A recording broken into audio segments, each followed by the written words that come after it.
Hey, what's up, guys? My name is Mario, and today we're doing another reaction to animation by Llama Arts, aka stories by Mr. Nightmare. So I got two here, and this one has two uh stories on it. So to me, it's like you know. So the first one I got two a bus stop horror story animated. Got another one called Two Disturbing Horror Stories, but they have no titles on it. So here we go. A bus stop, a bus stop horror story. This happened when I was 17 years old. I 17. would go to the gym 3 to 4 times a week and ride the bus home. It was a Sunday and I had just missed my bus, so I had to wait longer for another one. I would have called my parents, but they were out for the evening, and taxis charged more, so I decided to sit and wait in the bus shelter. It was a cold night and snow had just started peppering the ground. Alright. My bus was taking longer than usual, so I got my phone out and listened to some music. Almost an hour had passed. It was freezing and I hadn't seen anyone at all. That was until I noticed something out of the corner of my eye. It was a creepy guy dressed in thick layers of clothing, walking slowly towards me. I knew staring at him would draw more attention, so I just focused on my phone. He sat down at the other end of the shelter and just stared at me. Alright. There was something off about him. He seemed like he was either drunk or on drugs. He then asked, "What does the bus do?" I took out my earphones and said, "I think it's delayed because of the snow." He stared at me for a while, then started mumbling to himself. He was really starting to creep me out, so I pretended to be on my phone. After a couple of minutes, I took another look. He'd moved closer to me. Chill. I looked away for a second, then heard the sound of him sliding even closer. I turned to him and Chill. said, "You okay there?" He stared at me with glossy eyes, lifted his arm and leaned towards me. Immediately, I grabbed my bag and ran as he fell to the ground. I ran down the road, trying my hardest not to look back. I kept going until I got to the next bus stop. I turned around to check to see if he was there. He was gone, so I went to sit down. Okay. Feeling relieved, I rested my head on the back of the glass and waited for the bus. That's creepy. Okay, I think that's it, right? Or not. I jolted and turned around to see the same guy staring at me through the glass. "What the hell is wrong with you?" Then he started walking around the shelter towards me. "I'm warning you, stay back!" Are you gonna I bite? yelled in panic as I was backing up. I wanted to run, but I left my bag in the shelter and I couldn't leave without it. Suddenly, the man leaped at me and I quickly moved out of the way. He fell to the ground face first. I froze in shock, then noticed the blood coming from his face. I tried to get a response out of him, but nothing worked. I called the police and paramedics and they arrived shortly after. I told them what had happened and they told me that the guy was on prescription drugs. They found a photo in his wallet of him and his son. The boy looked just like me, so we assumed he thought I was him. Oh. I later learned that he had lost his son in a custody battle and went off the rails. He was taken away for treatment. That was the last I saw of him. Damn. I got my driver's license shortly after, and have never been on a bus since. Who the fuck was that? I got my driver's license shortly after, and have I never saw someone in the fucking woods. been on a bus since. Hold on, I saw someone in the woods. No. Okay, we're going on the next one. Oh, I thought it was an ad. It includes over the weekend, about 15 coworkers and myself had our company trip to the Stanley Hotel in Estes Park. known for being Stephen King's inspiration for The Shining. Stephen We took King. an 8 p.m. ghost tour where we joined about 15 other people to get guided around the property and told stories about its history and creepy things that are said to have happened. We were told to take a lot of pictures, I'm sure to try and capture orbs or ghosts. Many green orbs were caught in pictures, but I don't think anything is as creepy as this photo taken by my coworker. A little girl in a hot pink dress who was definitely not on our tour. And apparently, years ago, a young girl who was 12 to 13 by the name of Lucy was squatting in the basement of the concert hall, which is where this photo was taken. And she was discovered upon plans to begin some construction. She was forced to leave, and the night got below freezing. So she froze to death. Everyone on my tour has vouched that this girl was not on our tour. I mean, who wouldn't remember someone wearing hot pink? The man pictured is our tour guide. No one would have been in front of him. I am convinced that this is the ghost of Lucy. Why is it so Just blurry? one more added note, though I doubt anyone would believe me. But there was only one time throughout the tour where I felt any strange energy or feeling. And it was right there, headed down to the basement of the concert hall. Is it? Okay. The next one. What's that? Plain white sauce? Okay. This happened a few weeks ago when I was walking home from school, excited that my freshman year was coming to an end. It was a Tuesday night when I was turning in my last essay for history. I left it to the last minute, and the teacher actually made me complete it before I could go home. What the I f- hated my teacher for that.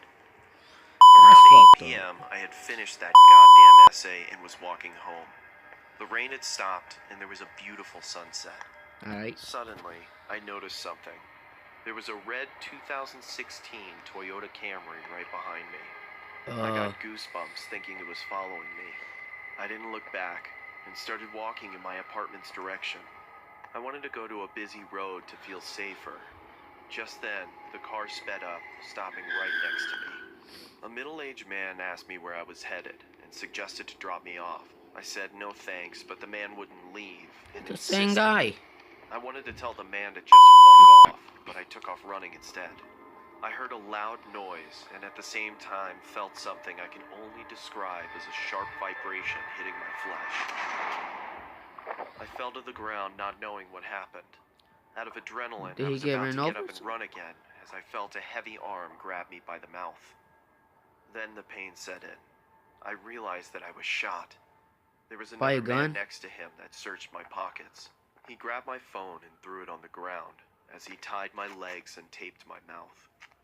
They quickly put me into the trunk of their car and then started driving. I could feel that we were going very fast, and I'm sure that we hadn't stopped at all for a good 30 minutes. I was feeling my blood soaking into my shirt, which scared me the most. I was certain that I was going to die. I was thinking about my parents and what they would feel when they heard that I was missing. Then the car came to a stop. By some miracle, I heard a police officer asking for IDs and driver's licenses. I wanted to yell for help, but nothing came out. Just then, I heard 3 to 4 gunshots. I heard another cop yelling, "Man down! Man down! Shots fired!" I was begging the cop to find me. Then I heard the cop searching the car. I was feeling joy as my pain was growing worse. Seconds felt like hours. The officer then opened the car's trunk and suddenly started firing at me out of a fight or flight response. Thankfully, the bullets missed. The officer quickly caught up to the fact that I was kidnapped and injured. He called for backup immediately, and it arrived in minutes. They placed the injured officer onto a gurney and drove off in an ambulance. Finally, when the scene was safe, they called another ambulance for me. I woke up in the hospital. The news media was everywhere. I was fine after a few days, but later learned that the officer that was shot didn't make it. I don't know if those men are still alive or rotting away in a prison for killing an officer. I don't want to know what would have happened if those officers hadn't stopped the car. 7-Eleven story? Okay. Okay, okay.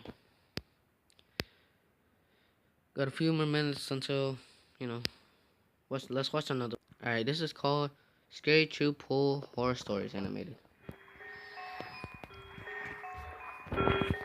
I'm thinking this is like the pool is haunted or something? It was approaching the end of summer, and my friends and I wanted to do some cool, mischievous things before going back to school. So, we had the genius idea one night to sneak into a nearby community pool. It was actually only a couple blocks away. It's right smack in the middle of a residential area, so instead of sitting on a main road or something, it actually just sat around a bunch of houses on a quiet road. During a hot day, the little parking lot would be full and the spot would be bustling. But at 1 in the morning, the place was of course dead.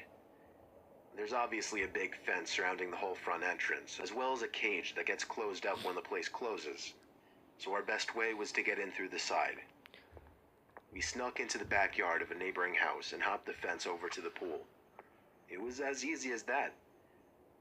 The four of us took off our shirts and jumped into the pool, which in retrospect wasn't smart, since any of the neighbors could have heard the splashes and just called the police. But we were dumb high schoolers. Okay. It was very, very dark within that whole enclosing. This pool had no lights, which is why it closed at sunset. James, Courtney, and Alyssa were on the other side of the pool, as I was just kind of doing my own thing at first, swimming around and getting my face wet. I saw Alyssa get out of the pool shortly after and run away. I swam over to see what was going on. She was just going to the water fountain, though. Okay. The three of us just bopped around in the water for a bit, and eventually we heard Alyssa jump back into the pool from the other side. It was too dark to see much more than her black hair covering her face. But just then we heard Alyssa playfully call something to us as she was walking back to the pool. The three of us in the pool looked at each other. I know they were doing the same thing as me, counting heads. There were three of us on this side of the pool, and here came Alyssa walking over to our side. So who was that on the other side? Alyssa got in, but the three of us were distracted, looking at the head bopping around the water across the pool. James said across the pool, "Who is that?" Not even 2 seconds later, the head went underwater and disappeared from view. We took this time to whisper to each other, mostly things like, what should we do? What if that's security? And should we run? Suddenly I felt something grab my leg with force and tried pulling me down into the water. I kicked, splashed, and yelled for help. James came over to pull me out of the pool, while the girls were already running for it, screaming. Bruh. It wasn't until I got to the stairs of the pool that the grip on my leg was released and I was free. We hopped the same fence we climbed over to get in and ran all the way back to Alyssa's house. I was convinced that whoever that was a security guard. That is, until they literally tried to pull me under the water. We don't know what to think. There are a few possibilities. Maybe it was just another kid messing with us, maybe it was a security guard who went way too far, or most likely, it was a dangerous person who had ill intent.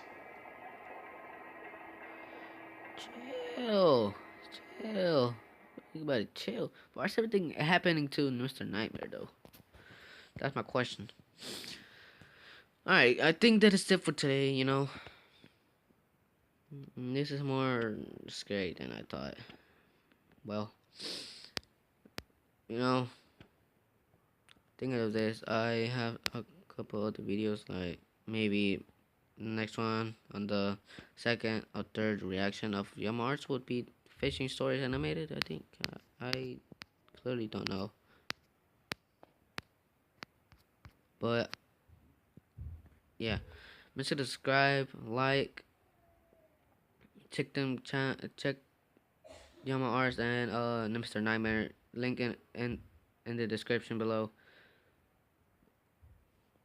And I don't know, but and I'll see you guys soon or tomorrow. I have no clue.